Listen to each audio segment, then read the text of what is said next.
kajian yang paling penting dalam ulumul Quran termasuk adalah al-ibratu bi umumil lafzi la bi khususis sabab. Itu terkenal. Jadi Nabi karena seorang manusia, apapun hebatnya Nabi ini seorang manusia, tentu kalau ngandani cara Jawa atau menghitobi pasti ngendikan sama yang di depannya. Tapi bukan berarti hukum ini khusus pada yang di depannya tapi menjadi umum. Kenapa menjadi umum? Ya karena kebaikan itu boleh dilakukan oleh siapa saja. Misalnya Rasulullah ngendikan sama Mu'ad, ya Mu'ad inni uhibbuka fala tada'anna dubura kulli sholatin wa fi riwayatin faqul fi duburi kulli sholatin Allahumma a'inni ala zikrika wa syukrika wa husni ibadati. Itu jelas kalimatnya Nabi, ya Mu'ad saya mencintai kamu, maka jangan pernah engkau tinggalkan setelah sholat kamu membaca Allahumma a'inni ala zikrika wa syukrika wa husni ibadati.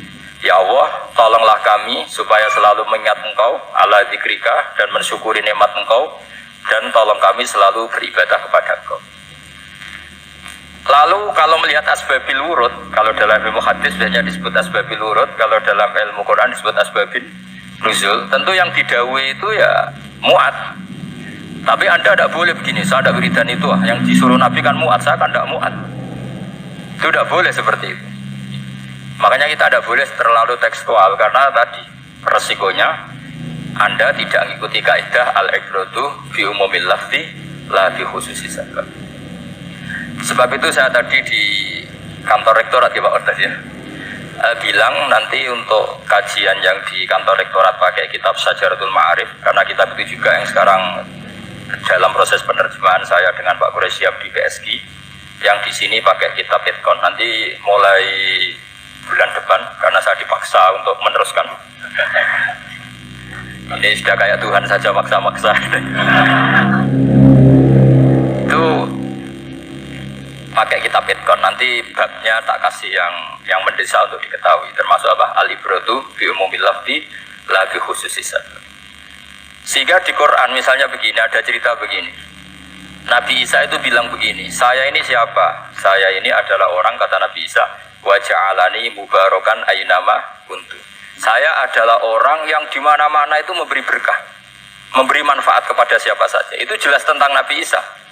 Tapi oleh ulama dikasih judul yang umum, babu nafil ibad bikullil bilad. Bab bahwa seseorang harus bermanfaat hidup di mana saja, kapan saja. Meskipun itu Allah cerita tentang Nabi Isa. Tidak bisa kamu bilang itu kan Isa, saya kan tidak Isa. Tidak bisa seperti itu. Isa adalah ibaratun an ahlil khairi. Isa adalah figur orang baik. Tentu yang dilakukan baik. Tentu kebaikan boleh ditiru siapa saja. Jadi sehingga nanti pada akhirnya nama-nama yang disebut Allah di Quran itu kalau nama orang baik tentu kita boleh ikut. Paham ya? Kalau nama orang buruk tentu kita tidak boleh ikut. Ya gitu aturannya. Sehingga tadi ada al-ibratu bi umumil lafzi la bi khususi sabab. Jadi yang jadi pegangan adalah standar kalimat umum dengan pemaknaan yang ditentukan ulama. La bi khususi sabab, tidak terkait sebab itu. Misalnya yang paling masyhur tentu dalam hadis, Medina itu kira-kira kan utaranya Mekah ya, kira-kira ya, utaranya Mekah apa selatannya? Utaranya kayak utaranya. Dulu penduduk Medina itu kalau bikin kloset itu, pokoknya kalau qada'ul hajat itu menghadap ke utara atau selatan. Terus kata Rasulullah, kalau kamu sedang qada'il hajat, sedang buang kotoran tuh, jangan menghadap Ka'bah, juga jangan membelakangi Ka'bah. Itu Nabi redaksinya unik, walakin syarriku aw gharibu. Tetapi kamu menghadap barat atau menghadap timur. Itu semua riwayat walakin syarriku aw gharibu, tapi kamu menghadap barat atau timur. Nah, artinya apa? Kata syarriku aw gharibu adalah binisbat di ahli Madinah, karena orang Madinah posisinya di utara Mekah. Sehingga kalau menghadap utara atau selatan berarti menghadap Ka'bah atau membelakangi Ka'bah, dan itu tidak boleh dalam proses qada'il hajat, masbah kotoran. Terus Nabi memerintahkan menghadaplah ke barat atau ke timur. Nah, al-ibratu bi umumil lafzi la bi khususi sabab juga direvisi oleh ulama begini, kecuali sebab itu ada ilat. Maka kalau demikian yang dimenangkan ilatnya bukan teknya. Saya ulang lagi, yang dimenangkan ilatnya bukan teknya. Kayak tadi di hadis itu kan Nabi ngintikan apa? Tetapi menghadaplah barat atau menghadap ke timur. Tentu orang Indonesia malah kalau itu kebalikannya. Orang Indonesia kalau ke barat atau ke timur kan malah menghadap Ka'bah atau membelakangi. Di sini pentingnya ijtihad. Dan ijtihad ini lazim, bukan harus Imam Syafi'i atau Imam Malik. Semua orang normal pasti tahu proporsi kalimat tadi. Karena ada aturan al-hukmu yaduru ma'ilatihi wujudan wajah.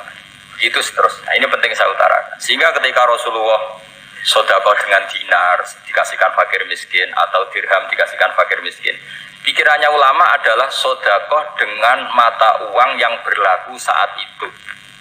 Tidak selalu ditetapkan dinar atau dirham. Begitu juga ketika Rasulullah dulu zakat fitrah pakai susu kering atau pakai kurma atau pakai gandum. Ulama semua bilang yang penting kuti ahlil balad, yang penting makanan pokok di negara itu. Dalam konteks Indonesia tentu apa? Beras.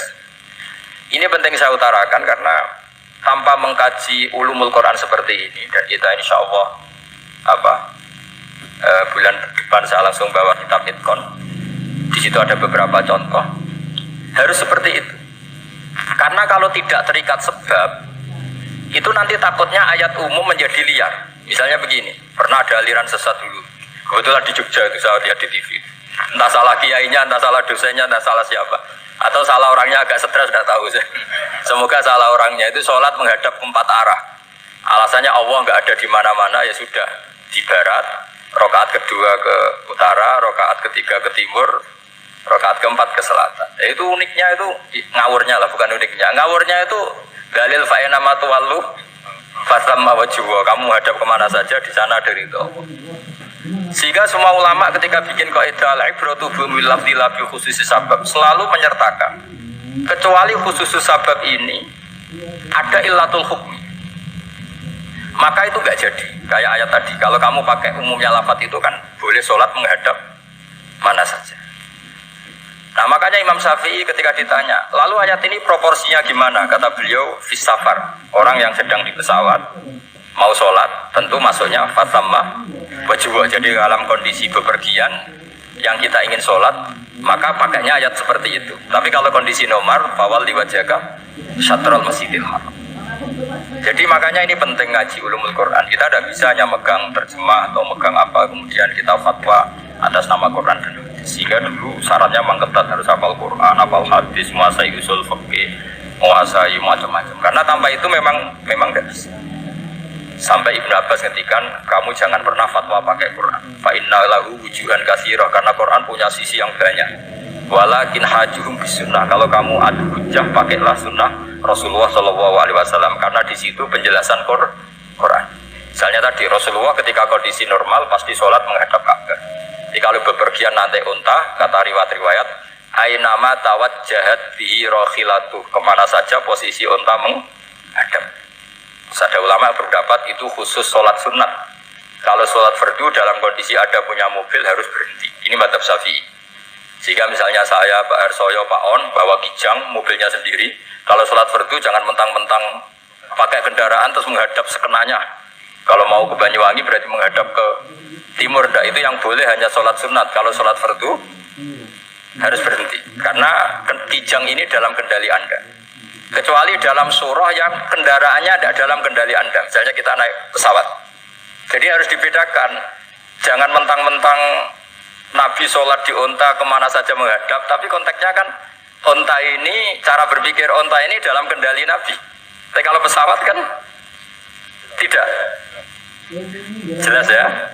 Jadi makanya ini pentingnya proporsional. Jadi kalau kita naik kijang misalnya mau ke Banyuwangi, kalau waktu duhur ingin sholat ya harus berhenti. Karena yang ainama tawajjahat bi rokhilatu, kemana saja kendaraan membawa kita itu dalam konteks sholat apa? Sunnah. Jadi ini pentingnya ulama. Ini yang dikatakan al-ulama warasatul anbiya. Karena sanad ini musalsal terurut sampai Rasulullah SAW. Terus ada lagi ayat umum yang akhirnya jadi judul umum. Misalnya begini. Kita tahu cerita Nabi Khidir, di antara ceritanya ada satu kampung itu pelit. Makanya orang pelit itu wajib didendami. Karena Nabi pun itu baik-baiknya orang. Kalau sama orang pelit tetap dendam. Karena buruk-buruknya orang itu orang pelit. Tahu kan alamatnya orang pelit? Qoribun minan nar, ya dekat-dekat neraka itu. Kalau al-bakhil qoribun minan nar, ba'idun minal jannah. Jadi kalau sama tanya alamatnya ya dekat-dekat neraka. Singkat cerita, Nabi Musa dan Nabi Khidir itu kecapean sekali masuk satu kampung. Karena saking kecapean lapar, minta kampung itu menyediakan makanan. Istatama itu mereka minta makan, saking laparnya, karena di perjalanan yang melelahkan. Istatama ahla fa'abau ayyudhayifuhuma. Tapi kampung situ kampung pelit. Jika semuanya tidak mau yang ngasih apa? Makan. Tapi pas mau keluar dari kampung, ada tembok, ada kayak prasasti itu, yang mau roboh. Yang mau apa? Roboh. Terus sama Nabi Khidir, tembok yang mau roboh ini ditata jadi baik lagi. Nabi Musa kata Nabi Musa, kok kurang pegawaian mau medit, maghrib usi. Jadi makanya dendam sama orang meditnya agak sunat. Karena Nabi Musa juga marah sama Nabi Khidir, orang kayak kampung kayak begitu pelit kok temboknya apa rusak kamu benahin gitu. Terus Nabi Khidir menjawab, wa amal jidaru fakana lulamaini yatimaini fil madinati wa kana tahtahu kanzul lahuma wa kana ma solihah. Begini loh, tembok ini adalah penyimpan harta untuk anak yatim. Bapaknya dulu itu soleh. Artinya terus dibabkan oleh ulama, babu ikrami sibyanil mu'minin, bab kita memuliakan anak-anak orang soleh. Jika dalam adat kita menghormati Habib, menghormati Gus, menghormati anak pahlawan, menghormati orang-orang yang dulu berjuang untuk Indonesia. Karena di antara yang dipertimbangkan Nabi Khidir adalah wakana abuhuma sholihah. Tentu kita menghormati putra-putri yang dulu mendirikan UI, macam-macam. Ya tentu proporsional, tapi tetap saja dapat poin dulu atas nama putra pahlawan, putra orang-orang soleh. Karena Nabi Khidir ketika mempertimbangkan itu, alasannya wakana abuhuma sholihah. Faroda rabbuka yablughu asyiddahuma wastakhrijakan zaguma. Tentu Allah ingin kalau tembok ini roboh, kemudian kelihatan khazanahnya atau tabungannya, nanti dipakai orang-orang dolim. Kalau dipakai orang dolim, maka yang berhak tidak mendapatkan. Sama, negara ini itu dimerdekakan oleh para pahlawan supaya dikelola secara kesolehan, supaya dikelola secara orang baik. Maka orang soleh semua harus ikut kompetisi dengan tanda kutip merebut negara. Karena apa? Tapi tentu tidak perlu chaos, tidak perlu anarkis, karena tentu kemerdekaan ini dibela-belain supaya kita jadi baldatun thayyibatu wa rabbun ghafur. Sama pertimbangannya Nabi Khidir, kalau ini kebongkar tersibak pasti diambil orang-orang dan akhirnya yang yatim tadi tidak dapat. Akhirnya dibabkan lagi di bab tertentu, bab menjaga harta supaya tidak dikuasai orang zalim. Jadi akhirnya menjadi sekian varian ilmu. Pertama, varian ilmu bab menghormati anak orang soleh. Sebab supaya harta ini tidak dikuasai orang zalim dan seterusnya. Nah, saya harapkan nanti dengan ulumul Quran kitab Itqan itu nanti aturan-aturan seperti itu tertanam pada Anda. Sehingga sebetulnya ulama fikih yang ngarang kitab sampai satu boto-boto itu sebetulnya ya normal-normal saja. Kalau sampean sudah mengkaji ilmu yang kayak saya kaji itu normal-normal saja. Misalnya begini, saya beri contoh ya. Orang munafik itu disifati Allah gimana? Wa idza qamu ila sholati qamu kusala. Orang-orang munafik adalah orang ketika mau sholat itu bermalas. Terus kitab Fathul Mu'in atau Fathul Wahab atau kitab semua kitab fikih bikin judul gini. Saya masih ingat takbirnya. Wa yusannu nasyatun li sholatin. Disunatkan kalau sholat ketok gumrigah, ketok semangat. Fa inna Allaha ta'ala dzamma tarikihi, karena Allah mengkritik atau menyalahkan orang yang kalau sholat itu tidak nasyat, tidak gumregah, tidak semangat. Mergo seperti itu adalah fi'lul munafikin, perilakunya orang munafik. Terus ditulis wa idza qamu ila sholati qamu kusala. Artinya di situ Allah mengkritik orang munafik. Kenapa? Karena kalau sholat malas-malesan. Anda ingin bersifat kayak orang munafik apa bersifat kayak Rasulullah?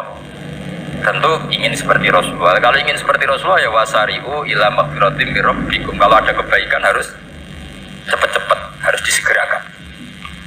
Nah, sehingga nanti babnya ya sudah tidak tentang orang munafik. Babnya begini, babul musara'ah ilal khairat wa tarkil kasli bab bergesa-gesa atau bergegas dalam kebaikan dan meninggalkan males. Jadi tidak lagi tentang sholat, tapi tentang kebaikan apa saja. Jadi kalau kamu punya hutang bisa nyaur jam 7, nyaur jam 9, pasti disalahkan Allah. Karena bisa saja dalam 2 jam ini kita mati. Paham ya? Begitu juga kalau kita sholat bisa awal waktu, kenapa tidak awal waktu? Meskipun akhir waktu ya dibolehkan. Itu ya tadi babnya ya tentang wa idza qaum, orang munafik itu ya seperti itu.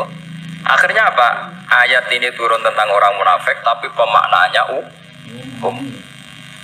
Ini disaksikan apa? Orang-orang tua kita ini ada Pak Ersoya, ada Pak On. Pemahaman ini harus dikawal dan ini tradisi ulama. Saya pastikan di pondok-pondok atau di Al-Azhar di mana saja, itqan itu dipakai disertasi doktor. Jadi kalau betul nanti kita mengkaji itu sudah doktor semua, doktor tafsir semua, dadaan maksudnya. Memang itu mau tidak mau dan itu mudah sekali. Saya ulang lagi itu mudah sekali. Kenapa kata Imam Syafi'i fa'innal uqula muttaratun ila qabril haqqi, karena akal itu dipaksa untuk menerima kebenaran. Ciri utama kebenaran kata Rasulullah matma'an nabi qabr. Jadi menerima itu pasti clear. Makanya disebut kebenaran itu ma'ruf, mudah dikenali. Sesuatu yang salah bahasa Arabnya itu mungkar, angkarohul aklu, akal itu tidak nyaman. Makanya disebut apa? Munkar, sesuatu yang diingkari. Akal itu asing. Ya asing tuh, misalnya sepeda motor ini milik siapa? Milik saya. Terus kalau saya pakai, tidak usah pamit. Akal pasti, ini kok aneh, kok nggak milik orang, kok nggak pamit. Akal pasti nggak terima. Makanya agama itu hanya menerima al-ma'ruf yang mudah dikenali dan menolak al-mungkar, sesuatu yang akal itu nggak. Jadi Imam Bukhari ketika ditanya, kenapa kamu salim itu bisa mensarai sanad-sanad Rasulullah, kata beliau, kalau kamu akalnya normal itu ya gampang saja. Terus ditanya, contohkan. Beliau contohnya begini. Pernah syurrahul hadis, para pensarah hadis itu habis otaknya. Gara-gara Imam Bukhari bikin judul begini. Babu sihati tolakil akhras. Ingat-ingat ya. Babu sihati tolakil akhras. Bab sahnya tolaknya orang bisu. Orang bisu itu orang nggak bisa ngomong tuh kalau bahasa Jogja. Bisu ya. Bisu. Bisu itu cerita bab sah tolaknya orang akhras. Ternyata apa? Sekian riwayat yang dipakai itu begini. Ana wa kafilul yatim kahataini fil jannah. Nabi pernah ngetikan saya dan yang merawat anak yatim kahataini fil jannah. Wa asyara bi musabbihatihi wal wusta. Pokoknya Nabi ngetikan begini. Paham ya? Maksudnya apa? Betapa yang rawat anak yatim itu sangat dekat dengan apa? Dekat dengan Nabi di apa? Surga. Terus hadisnya berikutnya, asyahru hakada, pakai tangan 10, ahakada wa hakada wa hakada berarti 30. Asyahru hakada wa hakada wa hakada berarti berapa? 29. Terus berikutnya hadis Aisyah sholat lama, terus ditanya orang di tengah-tengah sholat, Aisyah kenapa sholat lama? Fa'asyarat nahwas sama. Kemudian Aisyah memberi isyarat nahwas sama. Ternyata saat itu gerhana apa? Mata. Itu surahul hadis bingung semua. Ini cerita tolaknya orang bisusah kok ngelantur kemana-mana ya. Ternyata maksudnya Bukhari begini, maksudnya Imam Bukhari. Penjelasan yang namanya tolak itu kan sihot. Ya sihot, tahu sihot akad lah kalau dalam bahasa Jogja mungkin. Kalau kamu nikah kan angkah tuka wazawazwa terus bilang apa qabil tu nikah wa taswiyah. Terus kalau kamu menceraikan istri kamu bilang kamu saya ceraikan. Yang dikatakan sihot itu adalah ekspresi atau implementasi dari sesuatu. Misalnya kamu ingin tolak, bilang saja tolak. Kalau kamu ingin muji orang, bilang saja begini. Pasti itu maknanya muji. Kalau ingin mencemooh, bilang begini. Nah, artinya gini, kalimat itu bisa diganti isyarah. Saya ulang lagi, kalimat itu bisa diganti. Buktinya Nabi mengisyaratkan saya dekat, bilang begini. Paham ya? Aisyah bilang gerhana, hanya bilang begini. Nah, kalau begitu orang yang bisu ya punya cara menceraikannya. Dia cukup melakukan isyarat. Yang isyarat itu pasti difahami sebagai cerai. Artinya kalau orang memahami Quran hadis seperti itu, hal-hal yang mungkin gak terlintas dalam pikiran Anda, ternyata itu jadi dalil. Artinya apa? Rasulullah yang bisa ngendikan saja kadang menjelaskan sesuatu pakai isyarat. Nah, dengan demikian terus jadi rumus. al isyarah al mufhimah bimanzilatin nutqi, isyarah yang memahamkan sama dengan ucapan, sehingga ini pengganti ijab qabul. Itu cara-cara memahami istihad, memahami Quran dan hadis. Caranya gimana? Kita harus belajar ulumul Quran, ya, perangkat yang dipakai seluruh dunia, termasuk kitab Itqan itu. Dan kitab Sajaratul Ma'arif itu yang saya